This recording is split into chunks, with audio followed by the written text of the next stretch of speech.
أختار إيه، تذكرة ترانزيت ولا دايركت؟ وإيه الفرق أصلاً؟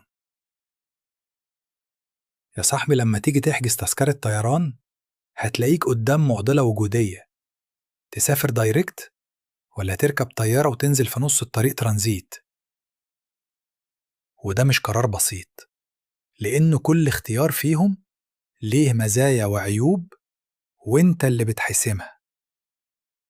التذكرة الدايركت سريعة، مريحة، ما فيهاش لف ولا دوران.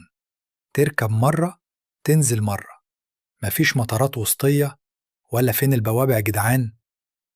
بس خلي بالك، السعر أعلى شوية في الغالب، يعني بتدفع راحة مقابل زيادة في التكلفة.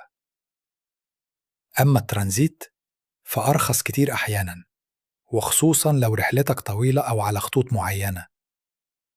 بس استنى، في شوية تحديات. لازم تحسب وقت الترانزيت كويس عشان ما تتعلقش في المطار زي شنطة تايهة. وكمان لو بلد الترانزيت عايزة فيزا، ساعتها لازم تكون محضر.